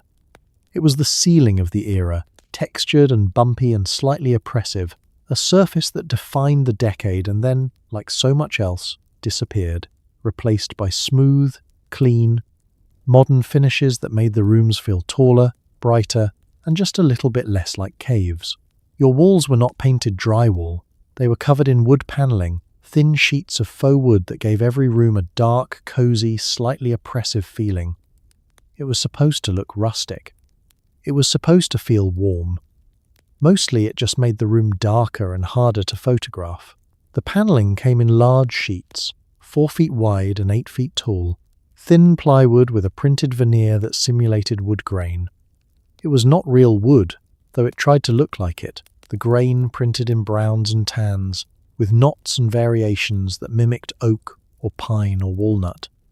The sheets were nailed or glued to the wall, the seams between them sometimes visible, thin vertical lines that broke up the expanse of fake wood. Installing paneling was a weekend project, something your father did himself or with a friend, measuring and cutting the sheets, fitting them around windows and doors, nailing them into place with small finishing nails that barely showed. It was faster than painting, easier than wallpaper, and it transformed a room completely, covering up old plaster or damaged drywall, giving the space a new look without the mess or expense of a full renovation. The paneling was dark, much darker than painted walls, and it absorbed light rather than reflecting it, making rooms feel smaller, dimmer, more enclosed. You needed more lamps, more overhead lighting to compensate. But even then the room never felt bright, never felt open. It felt like a den, a basement, a cabin in the woods, even if you were in a suburban house with neighbors on both sides. The texture was smooth but not flat, the printed grain creating a slight relief, a tactile quality that you could feel when you ran your hand over it. The surface was easy to clean, wiping down with a damp cloth, but it showed fingerprints, smudges, marks from furniture bumping against it. Over time, the paneling developed a patina, a slight sheen from years of hands touching it, from dust settling into the grain, from the oils and dirt of daily life. Some rooms were fully panelled, all 4 walls covered, creating a continuous surface that wrapped around you like a wooden shell. Other rooms had paneling on one wall, an accent wall that added visual interest, broke up the monotony of painted drywall. The basement was almost always panelled, the wood covering the concrete walls, making the space feel more finished, more livable, though still unmistakably a basement. The paneling was a product of its time, part of the 70s aesthetic that valued earth tones, natural materials or the appearance of natural materials, and a rustic, casual vibe. It fit with the Shag carpet, the avocado appliances, the macrame, all of it combining to create a look that was cohesive, intentional, and now, decades later, instantly recognizable as 70s. But the paneling had a downside. It was permanent, or felt permanent, difficult to remove. the thin sheets glued or nailed so firmly that taking them down required prying, pulling, scraping, leaving behind adhesive and nail holes and damaged drywall. And as tastes changed, as the 80s brought brighter colours, lighter walls, more open spaces, the panelling became dated, a relic of a darker, heavier time, something to cover up or tear down or simply tolerate until you could afford to renovate. And yet, for a while, it was everywhere, lining the walls of homes across the country, creating a look that was distinctly American, distinctly 70s, a look that promised warmth and comfort and a connection to nature, even if that connection was only skin deep, a printed veneer over plywood, a simulation of wood that was good enough, convincing enough, familiar enough to feel like home. Shopping was not online. It was the Sears catalogue, a massive book that arrived twice a year and contained everything you could ever need. Clothes, toys, tools, appliances, even entire houses. You flipped through it, circled what you wanted, and your parents ordered by mail. Weeks later, it arrived, and it felt like Christmas. The catalogue was thick, sometimes over 1,000 pages, printed on thin, glossy paper that smelled faintly of ink and possibility. It arrived in the mail wrapped in brown paper or plastic, addressed to your parents, but belonging to the whole family. Your mother set it on the coffee table, and within hours everyone had thumbed through it, leaving fingerprints on the pages, dog-ear in corners, marking pages with scraps of paper. The catalogue was organised by department, each section a world unto itself. Clothing came first, pages and pages of models wearing everything from work shirts to wedding dresses, their poses stiff and formal, their smiles frozen in that catalogue-specific expression that suggested they were thrilled to be wearing polyester slacks. You studied these pages, noting what was fashionable, what you wanted, what you would ask for when your birthday came around. The toy section was where you spent the most time, especially in the fall, when the Christmas catalogue arrived and the pages exploded with colour. Every toy imaginable was there, photographed in perfect detail, described with enthusiastic copy that made everything sound essential, revolutionary, the best gift ever. You circled your favourites with a pen, making a wish list that grew longer and more ambitious with each page, knowing your parents would choose a few items if you were lucky, knowing most of what you circled would remain just wishes. Tools and hardware-filled pages in the middle, wrenches and drills and lawnmowers photographed against white backgrounds, each one described with specifications and measurements that meant nothing to you but everything to your father, who studied these pages with the same intensity you gave the toys. He circled items too, practical things, a new socket set, a workbench, a power saw, things he needed or wanted, or simply admired. The appliance section was aspirational, kitchens filled with matching avocado-green or harvest gold appliances, living rooms arranged with massive console televisions and stereo systems, bedrooms furnished with complete bedroom sets, everything coordinated, everything perfect, everything available for purchase if you had the money and the desire. Your mother lingered on these pages, imagining what her house could look like, planning future purchases, dreaming in catalogue photography. Ordering was simple but slow. You filled out the order form, writing down the item numbers, the sizes, the colours, calculating the total, adding shipping and handling. Your parents wrote a check, tucked it into the envelope with the order form, and mailed it off, and then you waited. Weeks passed, sometimes a month. You forgot what you ordered, and then one day a package arrived. A large cardboard box with Sears printed on the side, and the excitement returned. The anticipation of opening it, seeing what was inside, comparing it to the catalogue photo, hoping it lived up to expectations. Sometimes it did, sometimes it did not. Sometimes the colour was wrong, slightly off from the catalogue photo, or the size did not fit, or the quality was less than you imagined. But returns were possible, packing it back up, filling out another form, mailing it back, waiting again for a refund or an exchange, the whole process slow and deliberate, requiring patience and faith that the system would work, that Sears would honour their guarantees, that eventually you would get what you wanted. The catalogue was more than just shopping. It was entertainment, a glimpse into a world of products and possibilities, a way to dream, to plan, to imagine a different life. You could flip through it for hours, not buying anything, just looking, absorbing, noting what existed, what was available, what you might want someday. It was a book of the future, a promise that everything you needed was out there, waiting, just a mail order away. And when the new catalogue arrived, the old one moved to the garage or the basement, used for starting fires in the fireplace, for packing material, for art projects, the pages torn out and repurposed, the catalogue slowly disintegrating, its usefulness exhausted.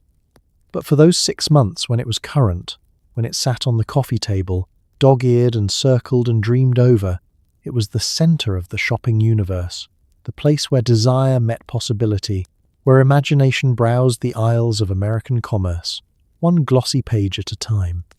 Your milk did not come from the grocery store. It came in glass bottles, delivered to your doorstep by a milkman who drove a quiet white truck and left your order in a metal box by the front door.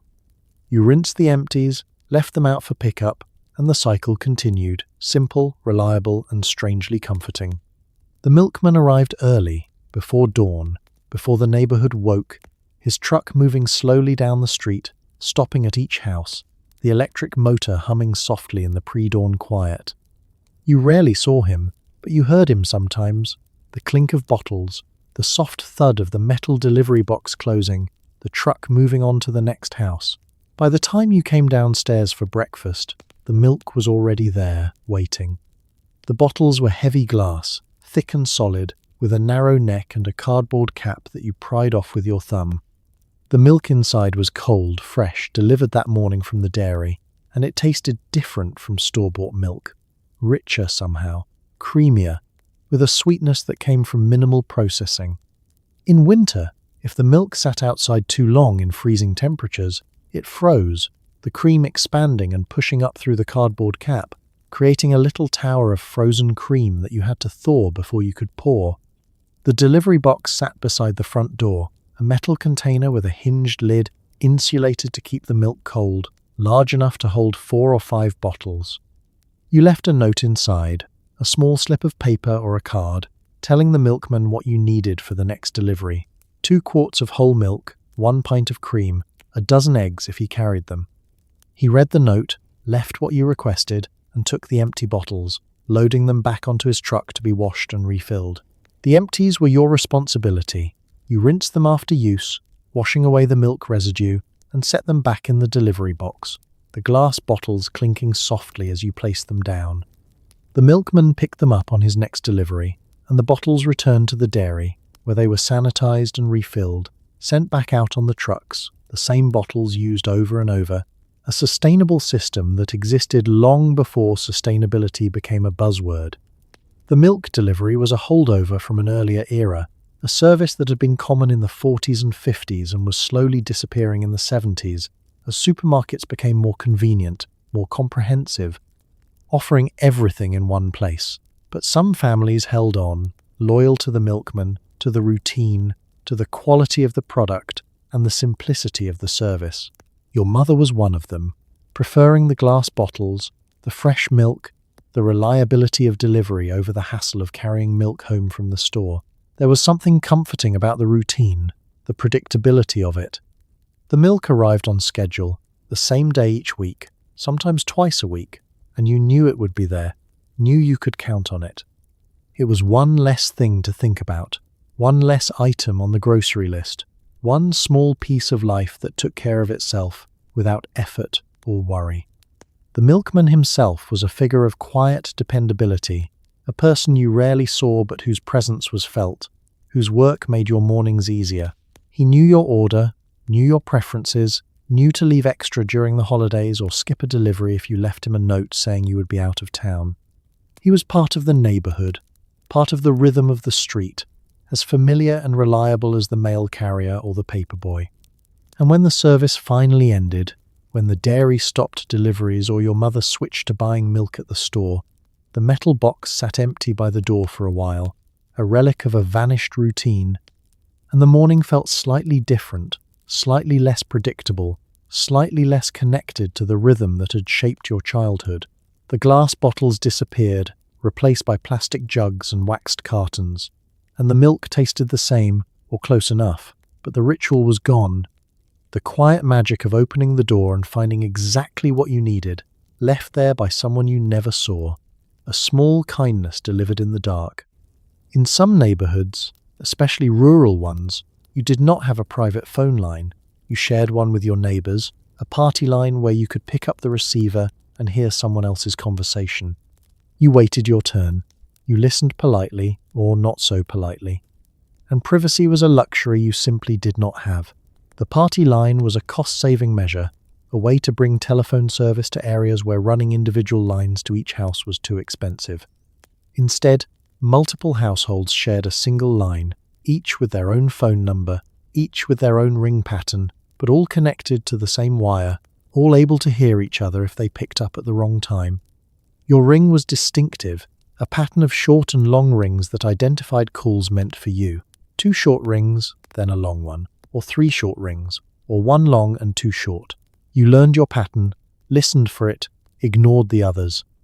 But sometimes you forgot, or you were not paying attention, and you picked up the receiver during someone else's call and suddenly you were eavesdropping, listening to a conversation between your neighbor and their sister in the next town over, a conversation that was supposed to be private, but was now very much public. Etiquette required you to hang up immediately, to quietly replace the receiver and wait for the line to clear. But the temptation to listen was strong, especially if the conversation was interesting, if it was gossip or news or drama, and some people could not resist, holding the receiver gently, breathing quietly, eavesdropping without shame or guilt. Your neighbor would sometimes sense the extra presence on the line, the faint click of another phone lifting, the slight change in the quality of the connection, and they would stop mid-sentence and say sharply, "Someone's on the line," and you would hang up, caught, embarrassed, but also having heard just enough to know what they were talking about. Making calls on a party line required patience. You picked up the receiver, listened to see if the line was in use, and if it was, you hung up and tried again later. Sometimes the line was busy for minutes, for half an hour, for longer, and you waited, frustrated, needing to make your call but unable to, held hostage by someone else's conversation. You could interrupt, pick up the phone and politely say, "Excuse me, I need to make a call." And sometimes the person would wrap up their conversation, say goodbye, hang up. Other times they would ignore you, keep talking, make you wait even longer out of spite or stubbornness or simple inconsideration. The party line created a strange intimacy among neighbors, a forced closeness that came from knowing too much about each other's business. You heard their conversations, learned their secrets, understood their problems, their relationships, their troubles. You knew when someone was sick, when someone lost a job, when someone was fighting with their spouse. The party line was a gossip network, an information system, a way of staying connected that was both convenient and invasive. Children were warned not to tie up the line, not to make long calls, to keep conversations short so others could use the phone. But teenagers ignored these warnings, stretching the cord as far as it would go, talking to their friends for hours, whispering secrets, laughing, ignoring the occasional click of another phone lifting, the irritated sigh of a neighbor waiting for the line to clear. And in emergencies, the party line could be a lifeline or a disaster. If you needed to call for help, you could pick up the phone and hope the line was clear, or you could interrupt, break into an ongoing conversation, explain the emergency, and trust that the other person would hang up, would let you make the call. Most people did. Most people understood. But the delay, the seconds or minutes lost waiting for the line, could be critical, could be the difference between help arriving in time or not. By the 70s, party lines were disappearing, replaced by private lines as telephone infrastructure improved and expanded. But in some rural areas and some small towns, they lingered, a relic of an earlier era, a reminder that privacy was not always a given, that communication required compromise, sharing, an acceptance that your conversations were never entirely your own, that somewhere, someone might be listening, might be hearing your voice carried across the wires, mingling with the voices of your neighbors. All of you connected, literally and figuratively, by a single thin line stretched between poles, carrying words and secrets and the mundane details of daily life to anyone willing to pick up the phone and listen. If you needed to write something official, you used a typewriter, a manual one that required real effort. You fed in a sheet of paper, positioned it carefully, and typed, each keystroke making a satisfying click and leaving a permanent mark. Mistakes meant starting over. Whiteout was your best friend. And when you finished, you had a document that felt real, tangible, earned. The typewriter sat on a desk or a table, a heavy mechanical object that did not move easily, its weight a reminder of its permanence, its solidity. It was made of metal, painted black or grey or sometimes a cheerful colour like turquoise or pink, with round keys arranged in the QWERTY layout, each key connected to a metal arm that held a letter at its tip, inked by a ribbon stretched across the machine. Using a typewriter required technique. You pressed the keys firmly, enough to make the arms swing up and strike the paper through the ribbon, leaving an inked impression. If you pressed too lightly, the letter was faint, barely visible. If you pressed too hard, the letter was dark, bold, sometimes punching through the paper. You learned the right amount of pressure, the rhythm of typing, the sound of the keys clicking, the bell dinging at the end of each line, warning you to push the carriage return and start a new line. The carriage return was a large lever on the left side of the typewriter, and you pushed it with your left hand, sliding the carriage back to the right, advancing the paper up one line. It made a satisfying mechanical sound, a ratcheting slide and click, and it marked the end of a line, a pause, a moment to gather your thoughts before continuing. Mistakes were permanent. If you typed the wrong letter, it was there, inked onto the paper, and you could not delete it, could not backspace and erase it. You could try to type over it, striking the correct letter on top of the wrong one, creating a dark, illegible smudge. Or you could use whiteout, a thick liquid correction fluid that you painted over the mistake with a tiny brush attached to the cap, waiting for it to dry, then typing the correct letter on top. The result was never perfect, the whiteout slightly raised, slightly off colour, visible to anyone who looked closely, but it was better than a smudge, better than crossing out, better than starting over. Starting over was the worst-case scenario, especially on long documents. You pulled the paper out, crumpled it in frustration, fed in a fresh sheet, and began again, retyping everything from the beginning, trying to avoid the same mistake, knowing that one wrong keystroke could ruin the entire page. Important documents required multiple drafts, careful proofreading, intense concentration, and even then, mistakes happened, whiteout was applied, and the final product was never quite perfect, never quite clean. Typing for school required planning. Your teacher assigned a report, and you wrote a draft by hand, edited it, rewrote it, made sure everything was correct, and then you sat down at the typewriter and typed the final version, slowly, carefully, checking each word, each sentence, each paragraph. You typed with 2 fingers or 4, rarely all 10 unless you had taken a typing class, and the process was slow, tedious, exhausting.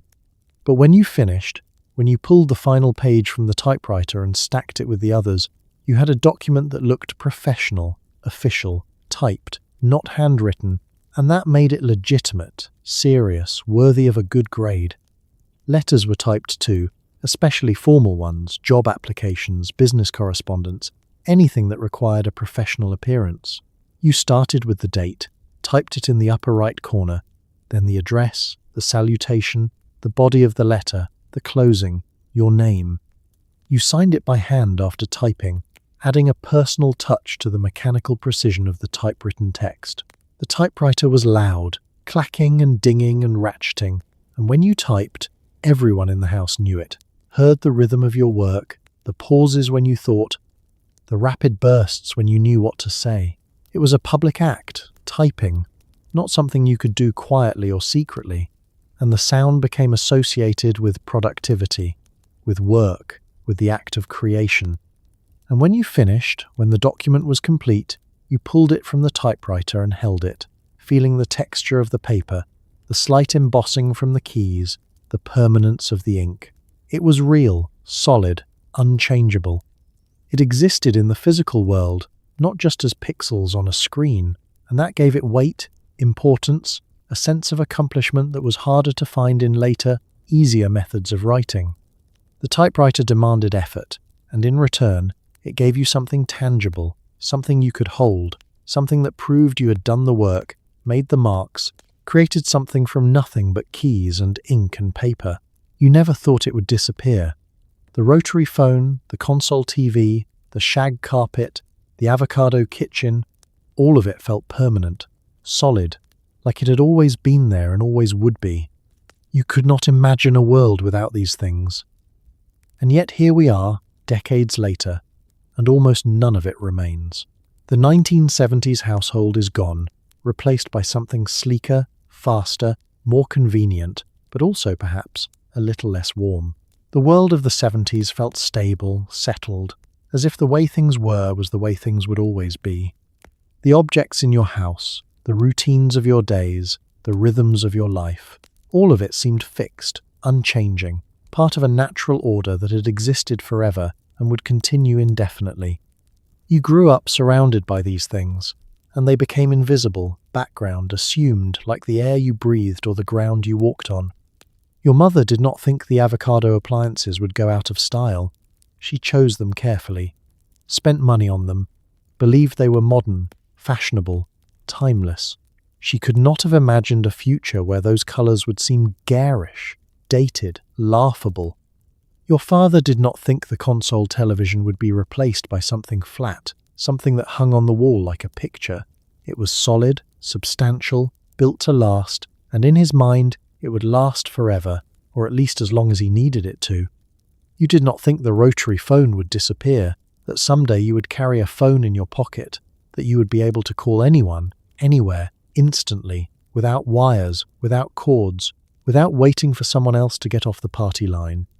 The phone on the kitchen wall was a fact of life, as permanent as the wall itself, and the idea that it would become obsolete, replaced by something smaller, faster, more powerful, was beyond imagination. The same was true for everything else. The shag carpet, the wood paneling, the TV guide, the encyclopedia set, the record player, the fondue set, the macrame plant hangers, all of it felt like it would last, like it was part of the permanent fabric of home, of family, of American life. You could not see the changes coming, could not anticipate the shifts in technology, in taste, in culture that would sweep away the world you knew and replace it with something different. And yet, change came, slowly at first, then faster, then all at once. The rotary phone was replaced by push-button phones, then cordless phones, then cell phones, then smartphones. The console TV gave way to smaller sets, then flat screens, then high definition, then smart TVs that connected to the internet and streamed endless content. The shag carpet was ripped out, replaced by hardwood, by tile, by low-pile carpet that was easier to clean. The avocado appliances broke down and were replaced by white, then stainless steel, then black, then whatever colour was fashionable that year. The encyclopedia set stopped being updated, the books growing more and more outdated, until finally they were obsolete, replaced by the internet, by instant access to information that was always current. Always growing, always evolving, the record player was replaced by cassette players, then CD players, then MP3 players, then streaming services that held more music than you could listen to in a lifetime. The fondue set went back into the cabinet and never came out again, a relic of a time when dinner was an event, not something you ate quickly in front of a screen. The world moved on, and the 70s household disappeared, piece by piece, object by object, until almost nothing remained. The objects were thrown away, donated, sold at garage sales, relegated to basements and attics where they gathered dust and waited for someone to remember them, to pull them out, to hold them and feel a rush of nostalgia for a time that suddenly seemed very far away. And now, looking back, the 70s household seems like a foreign country, a place you visited once and can barely remember. The colours were different, the textures were different, the sounds and smells were different. It was a world where things were slower, heavier, more permanent, where objects were built to last and often did, where the rhythms of life were tied to physical things, tangible things, things you could touch and hold and fix when they broke. It was not a better world necessarily. It was not simpler, not easier, not free from problems or pain or struggle, but it was different, and in its difference, it had a warmth, a texture, a physicality that the modern world sometimes lacks. The 1970s household was imperfect, awkward, dated even as it was being lived in, but it was also home, and the objects that filled it, the routines that structured it, the smells and sounds and feelings that defined it, all of that mattered. All of that was real. All of that was life as it was lived, day by day, in houses across America, by people who believed, truly believed, that the world they knew would last forever, that the rotary phone and the console TV and the avocado kitchen were as permanent as the stars. And then, quietly, without warning, it all disappeared, leaving behind only memories, photographs, and the faint, persistent sense that something valuable was lost. Something that cannot be recovered, something that exists now only in the space between what was and what is, a warm, cluttered, slightly smoky space where the 1970s still live, waiting to be remembered. Dinner was not always homemade.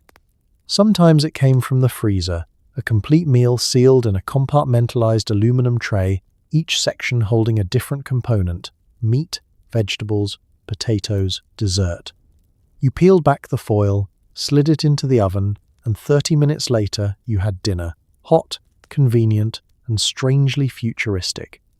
The TV dinner was a marvel of modern convenience, a product designed for the busy American family, for the working mother who did not have time to cook from scratch, for the household that wanted variety without effort, for anyone who needed a meal fast and was willing to trade homemade quality for speed and simplicity.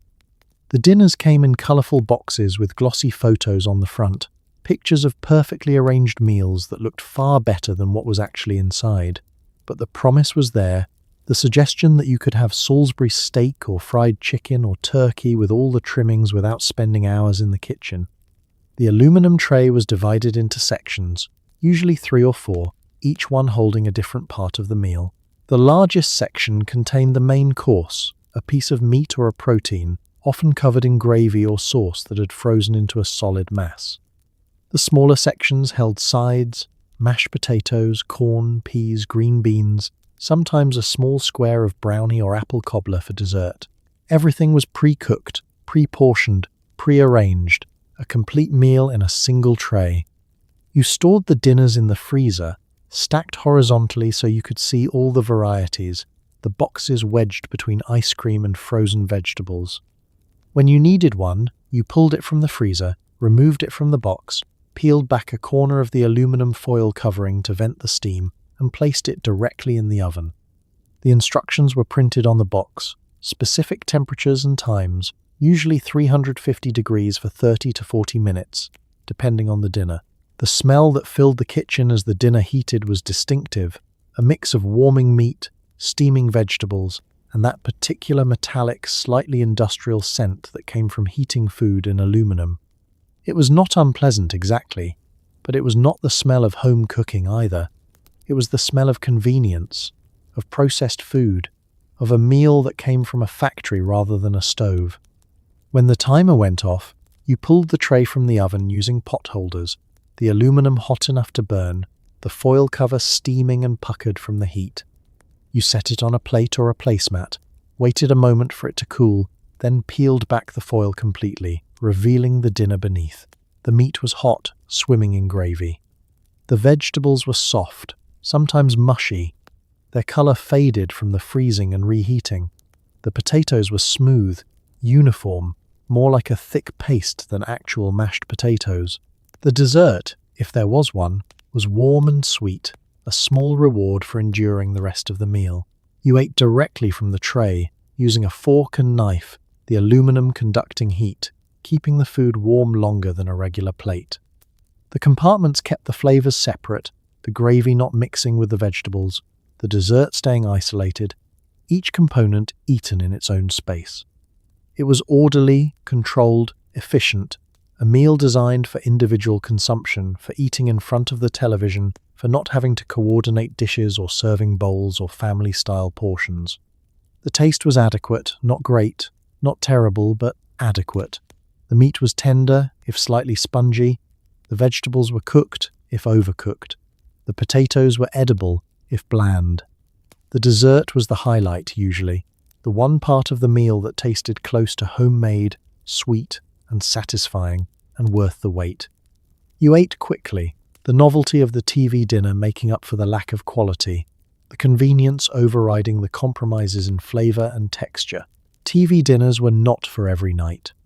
They were for busy nights, for nights when your mother worked late, for nights when no one felt like cooking, for special occasions when you were allowed to eat in the living room, balancing the tray on your lap, watching television while you ate, the ultimate expression of modern, casual dining. They were a treat, in their way, a break from routine, a small glimpse into the future of food, a future where meals came ready-made, where cooking was optional, where convenience was king. And when you finished, you folded the aluminum tray, the thin metal creasing easily, and threw it away, no dishes to wash, no clean-up required beyond wiping your fork and putting away the salt shaker. The TV dinner was disposable, ephemeral, a meal that left almost no trace, no evidence that dinner had happened except for the crumpled foil in the trash and the faint memory of a meal eaten quickly, conveniently, alone or together but always separately, each person with their own tray, their own compartments, their own individual experience of a dinner that was the same for everyone and different for no one. Television reception was not automatic. It required antennas, two metal rods extending from the top of your set like antennae on an insect, and you adjusted them constantly, tilting, rotating, extending, trying to find the angle that brought in a clear picture. Sometimes it worked, sometimes it did not. Sometimes you stood beside the TV holding the antenna in place while your family watched, a human signal booster frozen in an awkward position. The antennas were called rabbit ears because of their shape, two thin metal rods that telescoped out, extending several feet when fully pulled, collapsing down to a few inches when not in use. They sat on top of the television, attached to a small base that connected to the TV with a coaxial cable, and they picked up broadcast signals from the air, from the transmission towers scattered around the city, converting electromagnetic waves into the images and sounds that appeared on your screen. But the reception was temperamental, affected by weather, by distance from the tower, by interference from other electronics, by the position of the antennas, by whether someone was standing near the TV or walking past it. The picture would be clear one moment and snowy the next, the image breaking up into static, the sound crackling and fading. You got up from the couch, walked to the TV, and began adjusting, moving the antennas, trying to find the sweet spot. You extended the left antenna, and the picture got worse. You retracted it, tried the right one, and the picture improved slightly but was still snowy. You tilted both antennas to the left, and suddenly the picture cleared, sharp and bright, and you stepped away carefully, hoping the improvement would hold. But as soon as you moved, as soon as you stepped back toward the couch, the picture degraded again, the static returning, the image ghosting, and you realized with sinking frustration that you were part of the antenna, that your body was somehow helping the reception, and if you moved away, the picture would suffer. So you stood there, holding the antenna in place, your arm extended, your body positioned just so, while your family watched the show. You tried to watch too, craning your neck to see the screen, but your view was blocked by your own arm, by the TV itself, and all you could do was listen, catching glimpses of the action, hearing the dialogue, waiting for the show to end or for someone to mercifully tell you that you could sit down, that they would live with a slightly snowy picture if it meant you did not have to stand there like a statue for the next 30 minutes. Sometimes the interference came from airplanes flying overhead, the signal disrupted by the metal body passing between the broadcast tower and your antennas. The picture would pixelate, break up, the sound cutting out, and you would look up instinctively, even though you were indoors, even though you could not see the plane, and you would wait for it to pass, for the signal to return, for the show to resume.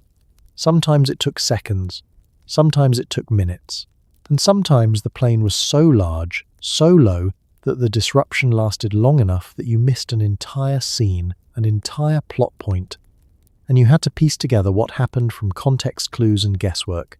Weather affected reception too. Rain made the picture fuzzy, the water droplets scattering the signal, reducing clarity. Thunderstorms were worse, the lightning creating bursts of static, the thunder rumbling through the speakers, and during severe storms, you turned off the TV entirely, unplugged it, afraid that a lightning strike might travel through the antenna and into the set, frying the electronics, maybe even starting a fire. It was a real fear, a reasonable fear, and you took it seriously, sacrificing your show for safety, sitting in the darkened living room, waiting for the storm to pass. Some households added foil to the antennas, wrapping aluminum foil around the tips, creating makeshift extensions that supposedly improved reception. It worked sometimes, in a vague, unpredictable way, the foil catching more signal, or at least seeming to, the picture clearing slightly, enough to justify the effort. Other households attached the antennas to coat hangers, bending the wire into complex shapes, creating elaborate antenna arrays that looked ridiculous but sometimes, inexplicably, worked.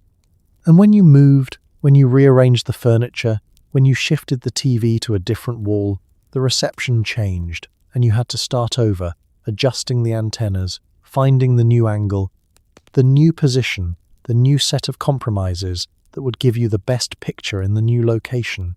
It was never perfect. It was never easy. But it was television, and television was worth the effort, worth the frustration, worth standing beside the set with your arm extended, holding the antenna, becoming part of the machine, doing whatever it took to bring the signal in, to clear the static, to watch your show. So tonight, as you settle deeper into your blankets, the soft kind, not the scratchy wool studio issue ones celebrities used to pretend were luxury, let us take a breath and look back at everything that filled the 1970s household, everything that once seemed so permanent, so essential, so completely woven into the fabric of daily life that you could not imagine it ever disappearing. You woke up to the sound of a percolator bubbling on the stove. You dialed a rotary phone bolted to the kitchen wall, stretching the coiled cord as far as it would go for even the smallest amount of privacy. You waited for your television to warm up, adjusted the rabbit ears until the picture cleared, and consulted the TV guide to plan your evening around 3 channels. You walked barefoot across shag carpet so thick it swallowed your toes. You ate dinner from an aluminum TV tray balanced on your lap, or from a fondue pot that turned meals into events. You licked S and H green stamps and stuck them into books, saving up for a toaster or a lamp. You lived in rooms covered in wood paneling, with popcorn ceilings above and avocado-green appliances humming in the kitchen. You breathed air thick with cigarette smoke and never questioned it. You consulted encyclopedia sets for homework, played records on turntables, adjusted macrame plant hangers in the windows, and believed, truly believed, that all of this would last forever. And then, quietly, without ceremony or warning, it all began to vanish, one piece at a time, one object replaced by another. The rotary phone gave way to push-button, then cordless, then cellular, then smartphones that contained entire worlds. The console television shrank, flattened, multiplied, became smart, connected, infinite. The shag carpet was ripped out. The wood paneling was painted over or torn down. The avocado appliances broke and were replaced with stainless steel. The encyclopedia set stopped being updated and gathered dust until someone finally donated it or threw it away. The TV guide became irrelevant. The fondue set went back into the cabinet and stayed there. The cigarette smoke cleared as attitudes shifted and laws changed. The aluminum Christmas tree was packed away and forgotten.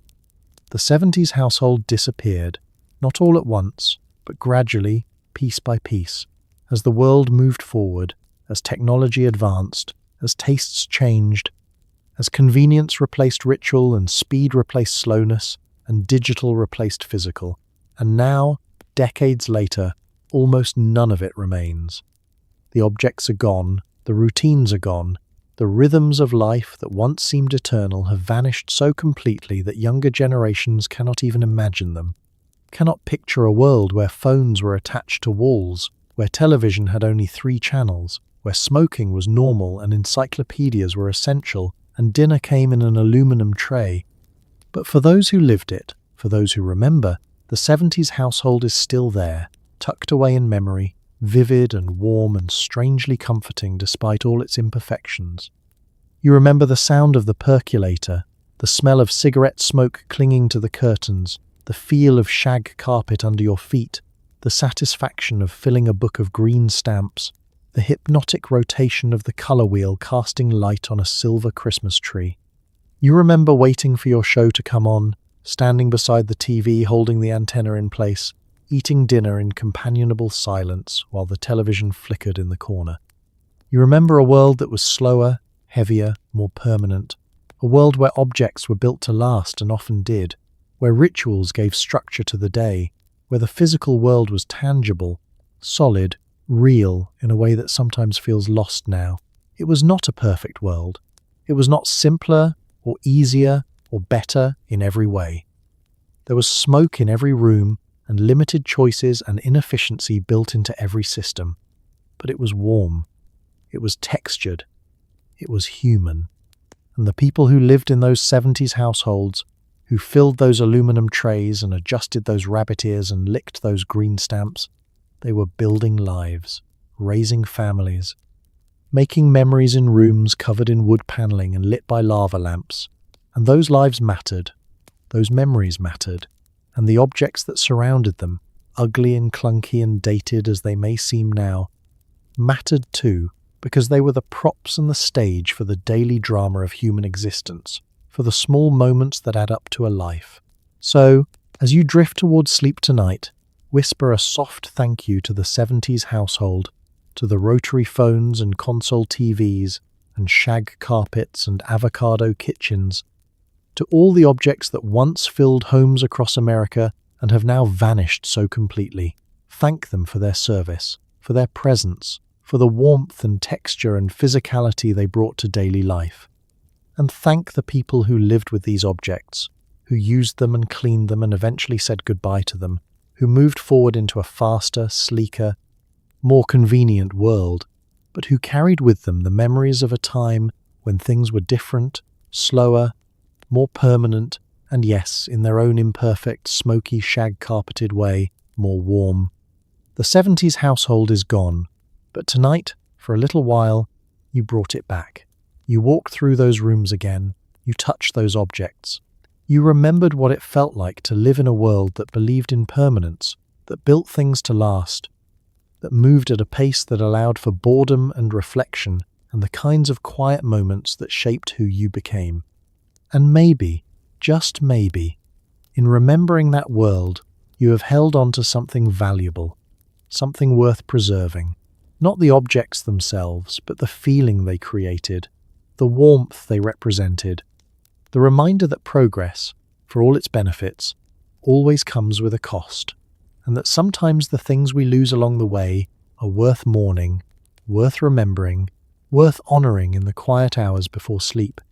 Good night, and may your dreams be filled with percolating coffee, crackling records, and the gentle hum of a world that once was, a world that shaped us all, a world that has vanished but will never be forgotten.